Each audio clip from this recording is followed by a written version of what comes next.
The rain came down hard that night. Cold drops hit the streets of Seoul like tiny hammers. Taewon pulled his jacket tighter around his body as he walked through the old industrial district. The street lights flickered above him. Some were broken. Others just blinked on and off like tired eyes. He should have taken the main road home. Everyone knew that. But Taewon was tired. His back hurt from 10 hours of construction work. His boots were heavy with mud. The shortcut through the abandoned factory area would save him 20 minutes. 20 minutes he could spend sitting down with hot tea. The alley between the old factories was dark. Very dark. The tall buildings on each side blocked out the moon. Taewon used his phone as a flashlight. The small beam of light showed broken glass on the ground. Rusted metal containers. Old wooden boxes that nobody wanted anymore. Then he heard it. A sound, soft at first, like a kitten crying. But different, deeper, more sad. Taewon stopped walking. He held his breath and listened. There it was again, coming from behind the big metal containers. His brain told him to keep walking. Don't get involved, go home. But Taewon's feet moved toward the sound anyway. He walked slowly, carefully. His phone light bounced off the wet ground. When he looked behind the containers, his heart stopped. His mouth opened, but no sound came out. He blinked hard, once, twice, 3 times. But the thing in front of him didn't disappear. It was an animal. No, not an animal. A creature. Something he had never seen before. It looked like the dragons from old Korean stories, but smaller. About the size of a horse. Maybe a bit bigger. Its body was covered in scales that changed color in his phone light. Purple, then silver, then purple again, like oil on water. The creature was shaking. Its whole body trembled like a leaf in the wind. Rain ran down its scales. It made that sad sound again. That crying sound that had made Taewon stop. Then Taewon saw its eyes. They were white. Completely white. Like fog, like milk. The creature was blind. It turned its head toward him, toward the sound of his breathing, but it couldn't see him. It was lost and alone and couldn't see anything at all. Taewon should have run. He should have called the police. Or the army. Or someone important who knew about strange creatures. But he didn't do any of those things. Instead, he looked at this blind, shaking, scared thing and his heart hurt. He saw blood on the creature's side. A long cut that looked bad. The creature's breathing was fast and shallow. It was hurt, very hurt, and very scared. Taewon took a step forward. The creature's head snapped toward the sound. Its body tensed, ready to run or fight, but it didn't move. Maybe it was too hurt. Maybe it was too tired. Maybe it knew it couldn't run very far when it couldn't see. Hey, Taewon said softly. His voice was gentle, the same voice he used with scared dogs. Hey, it's okay. I won't hurt you. The creature tilted its head, like it was trying to understand, like it knew he was talking but didn't know the words. Taewon took another step, then another, moving very slowly. The creature made a low sound in its throat. Not angry, not scared, just careful, watching with ears instead of eyes. When Taewon was close enough to touch it, he stopped. He looked at the creature, really looked at it. It was beautiful in a strange way, terrible and wonderful at the same time. Its scales were like armor. Its claws were sharp but broken. Its tail wrapped around its own body like it was trying to comfort itself. The rain got harder. Thunder rolled across the sky. The creature flinched at the sound. It was cold, hurt, blind, lost, alone. Taewon made a decision. Maybe it was stupid. Maybe it was dangerous. Maybe tomorrow he would realize how crazy this was. But right now in this moment he couldn't leave this creature here to die in the rain. He took off his jacket. The rain immediately soaked his shirt, but he didn't care. Slowly, carefully, he moved the jacket toward the creature. It sniffed the air.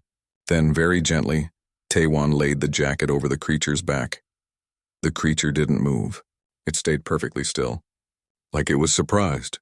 Like it hadn't expected kindness. Come on, Taewon said. Let's get you out of the rain. He started walking. Not fast, just a few steps. Then he stopped and looked back. The creature hadn't moved. It stood there with his jacket on its back, shaking. Those white blind eyes pointed in his direction. Taewon made a soft clicking sound with his tongue. The kind of sound you make to call a horse. The creature's ears moved. It took one step forward. Then another. Slow and careful. Testing. Taewon kept walking. Kept making soft sounds. The creature followed. Sometimes it stumbled. Sometimes it stopped and listened hard to make sure he was still there. But it followed. Through the alley they went. Past the old factories. Toward Taewan's workshop. It wasn't far. Just 10 minutes away. The place where he kept his tools and equipment. Where he had a small office with a heater and a couch. The rain poured down. Thunder crashed overhead. But Taewan kept walking and the creature kept following, step by step, through the storm. Two strange beings who had just met but who somehow understood something important, that in this moment they needed each other. When they reached the workshop, Taewan unlocked the door. He opened it wide and stepped inside. Then he waited. The creature stood outside in the rain. Water dripped from its scales. Its blind eyes stared at nothing and everything. "It's safe," Taewan said. "I promise," the creature sniffed the air. It smelled metal and oil and wood. It smelled warm air coming from inside, and maybe, just maybe, it smelled something else, something it hadn't smelled in a long time. Safety. It stepped inside. Taewan closed the door behind them. The sound of rain became quieter. The creature stood very still in the middle of the workshop. Lost in a new darkness that it couldn't see but could feel was different from the cold rain outside. Taewan turned on the small heater. Orange light filled the room.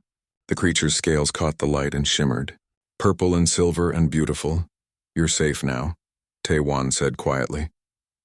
He didn't know if it was true. He didn't know what this creature was or where it came from or what would happen tomorrow. But right now, in this moment, it was safe and warm. And not alone. The creature made a sound. Soft and low. Like a sigh. Like relief. It slowly laid down on the floor. Its body relaxed for the first time since Taewan had found it. The shaking stopped. Taewan sat down on his old couch. He was soaking wet. His shirt stuck to his skin. But he smiled. Because sometimes the right choice isn't the safe choice. Sometimes the right choice is the one your heart makes before your brain can argue. Outside, the storm raged on. Inside, a man and a strange blind creature sat in warm orange light. Neither of them knew it yet. But this was the beginning of something bigger than both of them. This was the night that would change everything. Morning light came through the dirty windows of the workshop. Taewan woke up on his couch with a stiff neck. For a moment he forgot about last night. Then he heard breathing. Deep, slow breathing that wasn't his own. The creature was still there. Still real. It lay curled up near the heater, its purple and silver scales rising and falling with each breath. In the daylight, Taewan could see it better. The long cut on its side looked worse than he thought. Dried blood matted the scales. The wound needed cleaning. Taewan stood up slowly. The creature's head lifted immediately. Those blind white eyes turned toward the sound of his movement. It tensed, ready to defend itself. "It's just me," Taewan said softly. "Remember? From last night?" The creature relaxed a little bit. It made a low humming sound. The sound vibrated in Taewan's chest. He felt it more than heard it. It was strange, like the creature was talking without words. Taewan went to his small sink and filled a bucket with warm water. He found clean rags, some old towels. He moved slowly and talked the whole time, telling the creature what he was doing, his voice calm and steady. When he brought the bucket closer, the creature sniffed the air. It seemed curious but cautious. Taewan knelt down next to it. He dipped a rag in the warm water and reached toward the wound. The creature flinched when the wet cloth touched its scales. But it didn't pull away. It held very still while Taewan cleaned the blood. The wound was deep but clean. No infection yet. That was good. As he worked, Taewan talked. He told the creature about himself, about his construction job, about his small apartment, about how he liked his tea very hot and his noodles very spicy. He didn't know if the creature understood his words, but it seemed to understand his voice, his tone, his kindness. "You need a name," Taewan said as he wrapped a clean bandage around the creature's middle. "I can't just call you creature or thing. That's not right." He looked at the scales. The way they shifted between purple and silver. It reminded him of the evening sky just after sunset, when the last light turns everything violet and gray. "Bora," he said. "That means purple. I'll call you Bora." The creature made that humming sound again. Louder this time. It felt like agreement. Like she understood that she had a name now. That she was Bora. The next problem was food. What did alien dragon creatures eat? Taewan had no idea. He tried giving Bora some of his rice and vegetables. She sniffed them but turned her head away. Not interested, he tried bread. She ignored it. He tried meat from his refrigerator. She pushed it away with her nose. Tae-wan started to worry. What if she starved? What if she needed special food he couldn't find? Then Bo-ra stood up. She moved slowly, carefully, mapping the room with sounds. Little clicking noises came from her throat. The sounds bounced off the walls and came back to her. Like a bat. Like she was seeing with her ears. She walked to the corner where Tae-wan kept scrap metal. Old bolts. Broken tools. Pieces of steel and copper from construction sites. Bo-ra sniffed the pile. Then, to Tae-wan's complete shock, she picked up a piece of copper pipe and bit it. The metal crunched between her teeth like a potato chip. She chewed it, swallowed it, then picked up another piece. You eat metal, Tae-wan said slowly.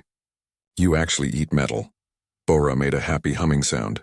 She ate 3 more pieces of copper. Then some steel. Then some aluminum. When she finished, she looked more relaxed. More content, Tae-wan laughed. He couldn't help it. Here he was, feeding scrap metal to an alien dragon in his workshop. If anyone had told him this would happen last week, he would have thought they were crazy. Over the next few days, a routine formed.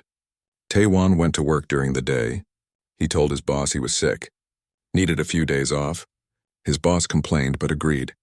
Tae-wan spent his time with Bo-ra instead, teaching her the layout of the workshop, helping her learn where things were. Bo-ra was smart. Very smart. She learned fast. After just 2 days, she could move around the workshop without bumping into things. She used her clicking sounds to map everything. She learned where the door was, where the heater was, where Tae-wan kept her metal food. But more than that, they were learning to communicate. Bo-ra's hums and clicks started to mean different things. A low hum meant she was content. A high-pitched hum meant she was alert or worried. Sharp clicks meant she sensed something new. And sometimes when Tae-wan sat very still and quiet, he felt something else. Images, feelings, not clear like pictures, more like impressions, like Bo-ra was sending thoughts directly into his mind. He saw darkness, fear, running, pain, an explosion of light even though Bo-ra was blind. The feeling of falling, crashing, being alone and hurt and lost. You crashed, Tae-wan whispered one evening. In some kind of ship or pod. That's how you got hurt. That's how you ended up here. Bo-ra pressed her head against his hand, a gesture that was becoming familiar.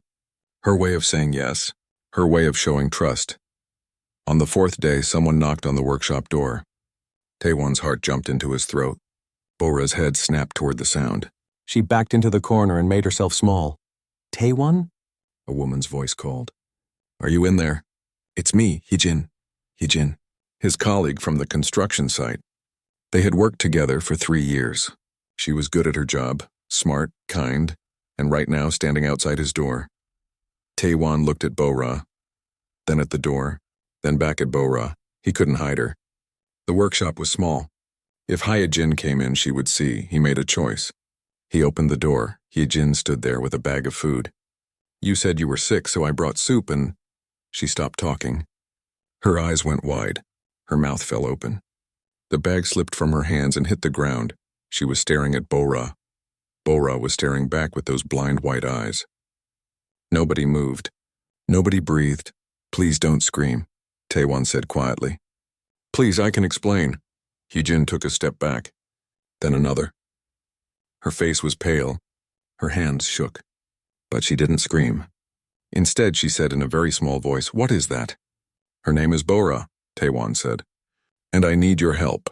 He told Hye-jin everything. About finding Bo-ra in the rain. About her blindness, her wounds, how she ate metal and could send images into his mind. How smart she was. How scared she was. How alone she was. Hye-jin listened to it all. She stared at Bo-ra the whole time. When Tae-wan finished talking, there was a long silence. Then Hye-jin did something surprising. She walked slowly toward Bo-ra. She knelt down. She reached out her hand. Hello, Bo-ra, she said softly. I'm Hye-jin. I'm a friend. Bo-ra sniffed Hye-jin's hand. Then she pressed her head against it. That same gesture of trust she gave to Tae-wan. Hye-jin's eyes filled with tears. She's beautiful, she whispered. And she's so scared. We have to protect her. Tae-wan felt relief wash over him. He wasn't alone in this anymore. He had help. He had someone who understood. That night, Taewon and Heejin made plans. They would keep Bo-Ra hidden. They would learn more about her. They would keep her safe until they figured out what to do next. It seemed simple. It seemed possible. They didn't know that far above them, ships were entering Earth's atmosphere. Ships with hunters on board. Hunters looking for something they had lost. Something blind and purple and hiding in a small workshop in Seoul. Something they would do anything to get back. The ships appeared on a Tuesday morning. 3 of them. They hung in the sky over Seoul like dark clouds that wouldn't move. Everyone saw them. The news showed nothing else. People stopped working. They stood in the streets and pointed up at the sky. Taewon was at the workshop when Heejin called him. Her voice was shaking. "Turn on the TV," she said. "Right now." He turned it on. A news reporter stood in the city center, talking fast into a microphone. Behind her, one of the ships was visible. It was huge, made of dark metal that seemed to drink in the light. Strange symbols covered its hull. Bo-Ra started making sounds, not her usual hums or clicks. These sounds were different, higher, desperate. She pressed herself into the corner of the workshop. Her whole body trembled. Taewon knelt beside her. "What's wrong?" "Bo-Ra, what is it?" Images flooded into his mind. Strong and clear this time. Not gentle impressions, but sharp, painful memories. He saw other creatures like Bo-Ra, hundreds of them, locked in metal cages. Scientists in strange suits doing experiments, pain, so much pain. And those ships. Those same dark ships in the sky. "They're looking for you," Taewon said quietly. "Those ships. They're looking for you." Bo-Ra pressed her head against his chest. She was shaking so hard her scales rattled. On the television, the reporter's voice got louder. "We're getting word that the alien ships have sent a message to the government. They claim they're looking for escaped property. They want permission to search the city. Property. They called her property. Like she was a thing. Like she didn't matter." Taewon's phone rang. It was Heejin again. "I'm coming over," she said. "Don't let anyone in. Don't answer the door for anyone except me." She arrived 20 minutes later. Behind her was another man. Tall and thin, wearing an expensive suit. He looked important. "This is Myung-dae," Heejin said quickly. "He works for the government. Foreign affairs. I thought we needed someone official who could help." Taewon's stomach dropped. "You told the government about Bo-Ra?" "No," Myung-dae said, stepping forward. "She told me there might be someone who needs protection. She didn't say what or who, but when I saw those ships, I understood." He looked at Bo-Ra. His face was calm, curious but not afraid. "May I come closer?" Taewon nodded slowly. Myung-dae walked to Bo-Ra. He moved like Taewon had that first night. Slowly, carefully, with respect. "Hello," Myung-dae said softly. "I think you're what they're looking for. I think you're in danger." Bo-Ra made a low sound. Sad and tired, Myung-dae turned to Taewon and Heejin. "I've been in the meetings with the aliens. They call themselves the Salkari Dominion. They say they're looking for escaped experimental subjects, living weapons they were creating. The subjects escaped during transport." He paused. "They want them back. All of them. Living weapons," Taewon repeated. He looked at Bo-Ra, at her blind eyes and gentle nature, at the way she pressed against him when she was scared. "She's not a weapon. She's a person." "I agree," Myung-dae said. "But the Salkari don't see it that way. And our government is afraid of them. Their technology is far beyond ours. Their weapons could destroy cities in seconds. The politicians want to cooperate. They want to hand over anyone the Salkari are looking for." "No." The word came out of Taewon before he could stop it. "No, they can't have her." Myung-dae looked at him for a long moment. Then he smiled. It was a small, sad smile. "I was hoping you would say that." Over the next 2 days, things got worse. The Salkari ships began scanning the city with some kind of energy beam.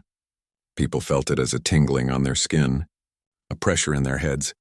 The aliens were looking, searching, getting closer. Myung-dae came back to the workshop every evening after his meetings. He told them what was happening. The Salkari were losing patience. They were making threats. If Earth didn't help them find the escaped subjects, there would be consequences. What kind of consequences? Heejin asked. Myung-dae didn't answer. He didn't need to. Everyone knew what aliens with big ships and powerful weapons could do.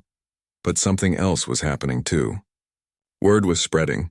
Taewon's construction crew found out about Bo-Ra. Hee-jin had told one person. That person told another. Soon, 15 workers knew. Then 20. Then 30. Taewon expected them to be afraid, to demand he hand Bo-Ra over, to protect themselves. But they didn't do that. Instead, they came to the workshop. One by one, they looked at Bo-Ra. They saw her blindness, her fear, her intelligence. "You're keeping her safe," one of the older workers said. His name was Ki-jun, and he had worked construction for 30 years.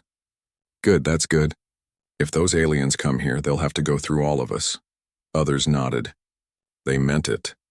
These were hard men and women. People who worked with their hands. Who knew what it meant to protect something important? "We should prepare," Hee-jin said. "If they find her, they'll come. We should be ready." And so they prepared. The construction workers brought equipment. Heavy machinery, welding tools, steel plates. They turned the industrial complex around Taiwan's workshop into something else. Something stronger. They built barriers, set up electromagnetic generators from the construction site, positioned cranes and vehicles. People from the neighborhood heard about it. They came too. Mechanics, engineers, shopkeepers, even some students from the university. Humans who heard about a blind alien who needed protection, who heard about the kindness of one Foreman, who decided that kindness mattered more than fear. By the end of the week, 50 people had gathered at the industrial complex. They brought supplies, food, water, weapons if they had them, but more than that, they brought determination. They brought the stubborn human refusal to abandon someone who needed help. Bo-Ra felt it. The change in the air, the gathering of humans around her. She walked among them, clicking softly, learning their sounds and smells. And slowly her fear lessened. She wasn't alone anymore. Neither was Taewon. Myungdae stood on the roof of the workshop one evening looking at the dark ships in the sky. Taewon joined him. "They're going to find her soon," Myungdae said. "Their scans are getting more focused, more precise. Maybe 2 or 3 more days. Let them come," Taewon said. He surprised himself with how calm he sounded. "We're ready. Are you?" Myungdae asked. "These are advanced aliens with superior technology. You're construction workers with improvised defenses." Taewon looked down at the complex. "At the people moving around, setting up lights, testing equipment, talking and planning and refusing to give up." "Maybe," he said. "But we have something they don't understand. We have a reason to fight that matters more than technology or weapons." He paused. "We're protecting family, and humans don't abandon family." Myungdae nodded slowly. "Then I'll stand with you. When they come, I'll be here too."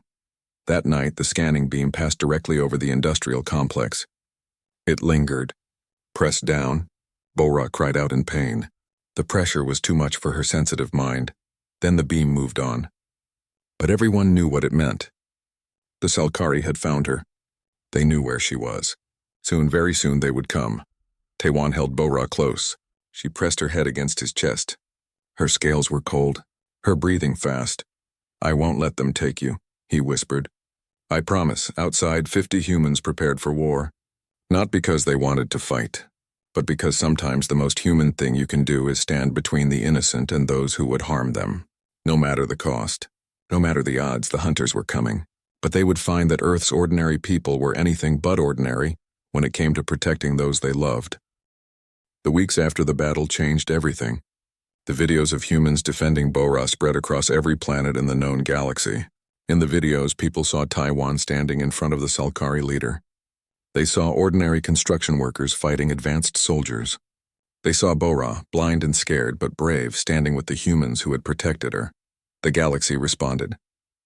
The Salkari Dominion faced universal condemnation. Trade agreements were canceled. Diplomatic ties were cut.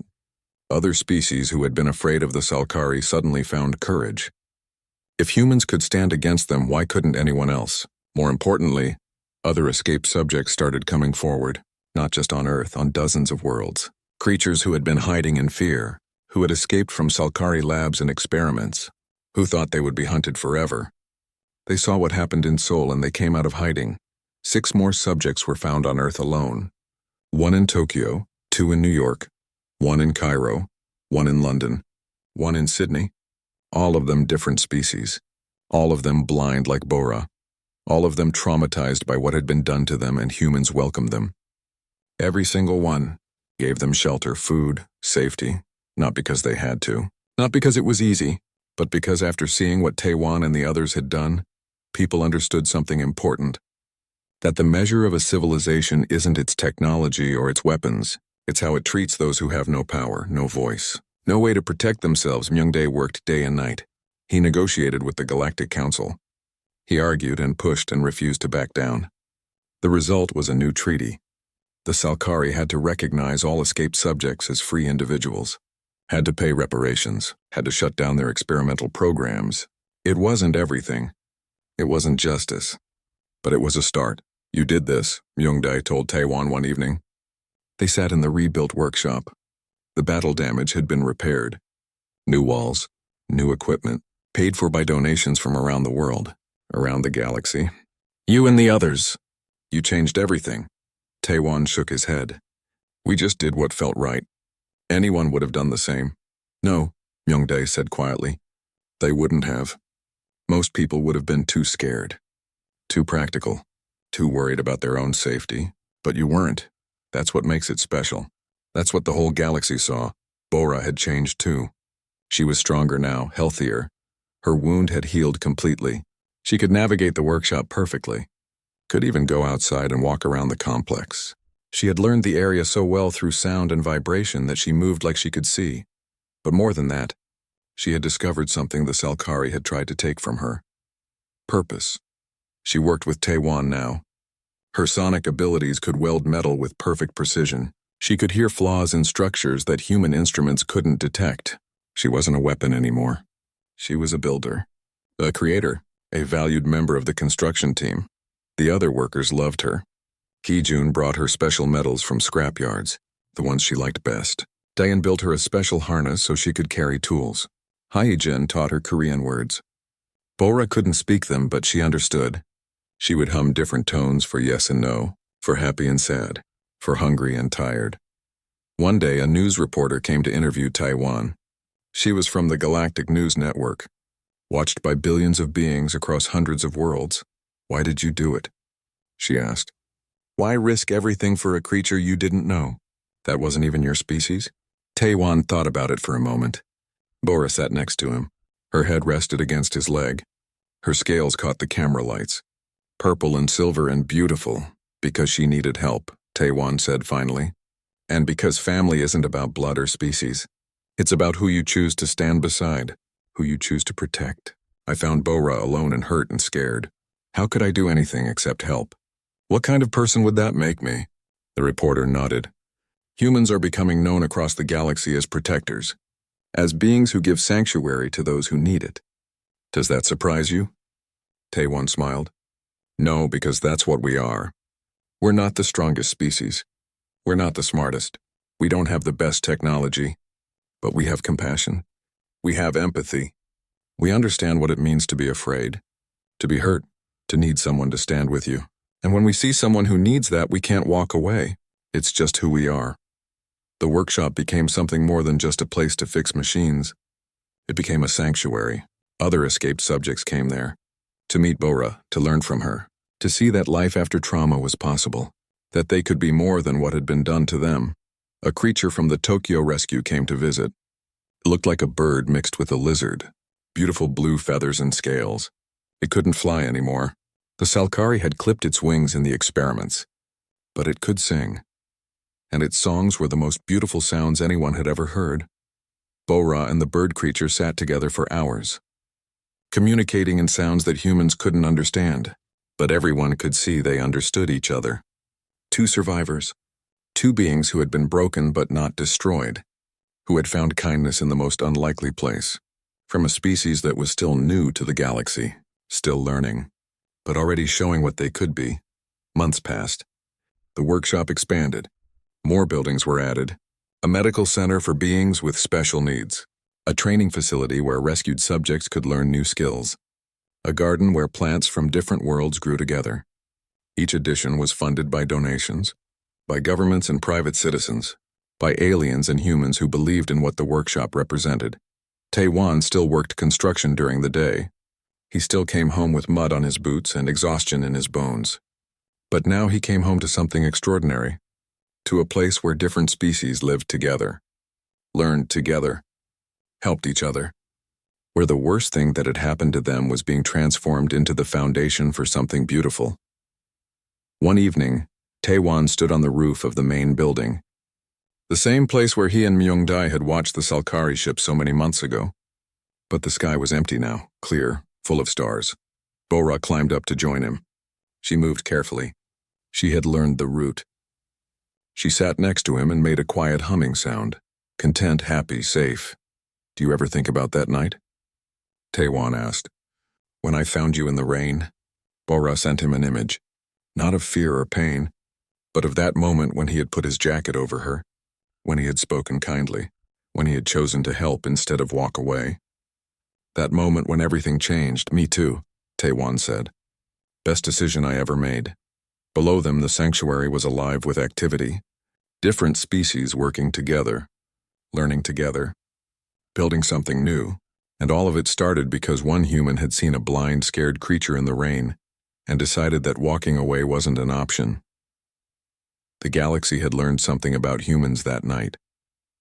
They learned that humans were dangerous, not because of their weapons or their strength, but because of their refusal to abandon those who needed help, their stubborn insistence that all thinking beings deserved dignity and freedom, their absolute conviction that family was something you chose, not something you were born into. Other species had technology, had weapons, had great civilizations, but humans had something else. Something that would shape the galaxy for generations to come. They had compassion. Real compassion. The kind that made ordinary construction workers fight advanced soldiers. The kind that turned workshops into sanctuaries. The kind that said every life mattered, no matter what species it was. And the galaxy would never be the same. Because once you show the universe what compassion looks like in action, you can't unsee it. You can't go back to the way things were. You have to be better, do better, care more. Tae-wan put his hand on Bora's head. She leaned into the touch. Two beings from different worlds. Different species. Different everything. But connected by something stronger than any difference. Connected by choice. By kindness. By love. You know what the best part is? Tae-wan said quietly. Bora made a questioning hum. This is just the beginning, Tae-wan said. All across Earth, humans are opening their hearts to beings who need help. All across the galaxy, people are learning that kindness is stronger than cruelty, that compassion is more powerful than weapons. And it all started on a cold, rainy night when I decided to help someone who needed it. Bora sent him a final image, not of the past, not of the pain, but of the future. A future where different species lived together, where sanctuaries like this one existed on every world, where the lost and hurt and scared could always find help, could always find family, could always find home. Yeah, Tae-wan said, smiling. That's what we'll build together. The stars shone overhead. Billions of them, and on each one, beings were learning a new truth, that humans weren't just another species. They were something the galaxy desperately needed. They were protectors, sanctuary givers, beings who looked at suffering and couldn't walk away, who looked at the lost and said, "You're family now," who looked at impossible odds and said, "We'll find a way." And in a small workshop in Seoul, a blind alien dragon and a human foreman sat together under the stars, not master and property, not even owner and pet, but family, real family, the kind that forms not from blood but from choice, from courage. They came at dawn. 3 transport ships descended from the mothership in the sky. They were smaller than the big ship but still massive. Each one was the size of a building. They landed in the empty lot next to the industrial complex. The ground shook. Dust rose in clouds. Tae-wan stood at the front of the complex. Behind him, 50 humans waited. Some held welding torches. Others had construction tools that could be used as weapons. A few had actual weapons, old hunting rifles. One man had a sword his grandfather used in the war. They weren't soldiers. They were ordinary people. But they stood ready. The transport ships opened. Ramps lowered with a hiss of hydraulics. Soldiers marched out. They were Salkari. tall and thin with gray skin and too many joints in their arms. They wore black armor that looked like it could stop bullets. Maybe missiles, too. Each one carried a weapon that hummed with power. There were at least 40 soldiers. Maybe more. They formed neat lines, professional, disciplined. They had done this before. Taken things they wanted, met resistance and crushed it. One Salkari walked ahead of the others. He was taller than the rest. His armor had red markings, a leader. He stopped 50 meters from where Taiwan stood. Humans, the alien said. A device on his chest translated his words into Korean. We have tracked our property to this location. Stand aside. This does not concern you. Taiwan's hands were shaking. He was terrified. Every part of his brain screamed at him to run, to hide, to get as far away from these aliens as possible. But his feet stayed planted. His voice, when he spoke, was steady. She has a name, Taiwan said loudly. It's Bora, and she's not property. She's a person. She's under our protection now. The Salkari leader tilted his head, like he was confused, like he couldn't understand what Taiwan was saying. You do not understand the situation, the alien said. That creature is Salkari property, genetically engineered, legally owned. Your opinion on its status is irrelevant. Move aside or be moved. Behind Taiwan, someone activated the electromagnetic generators. The machines hummed to life. A shimmering barrier appeared across the front of the complex. It wouldn't stop the aliens for long. Everyone knew that. But it was something. A line drawn in the dirt. A statement. No, Taiwan said. Just that one word. Simple. Final. The Salkari leader made a gesture. The soldiers raised their weapons. Energy crackled along the barrels. They were going to shoot. Going to kill. Going to take what they wanted like they had 1,000 times before on 100 different worlds. But then Bora stepped forward. She moved out from behind Taiwan. Her blind eyes faced the Salkari leader. She stood tall. Her scales caught the early morning light. Purple and silver and beautiful. She opened her mouth and made a sound. It wasn't a hum. It wasn't a click. It was something else. A sound that vibrated in everyone's chest. A sound that made the air shimmer. A sound of pure defiance. The Salkari leader took a step back. For the first time, he looked uncertain. Impossible, he said. Subject 47 cannot produce combat frequencies. It was blinded specifically to prevent that. Her name is Bora, Heejin shouted from behind Taiwan. Say her name. The battle started. The Salkari fired their weapons. Energy bolts hit the electromagnetic barrier. It held for 5 seconds. Then 10, then it shattered. The aliens advanced, but the humans were ready. They had planned for this. They knew they couldn't win with strength. So they won with creativity, with cleverness. With the desperate innovation that humans are known for, Kijun activated a crane. He swung its arm wide. The heavy hook caught 3 Salkari soldiers and sent them flying. They crashed into their own transport ship. Their armor crunched. They didn't get up. A young mechanic named Da Yun launched construction drones, small flying machines used for inspecting tall buildings. She had modified them, strapped welding torches to their undersides.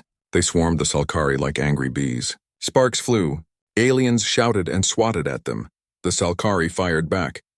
Their weapons were powerful. Every shot that hit killed. A man named Sang-woo fell. Then a woman named Yunji.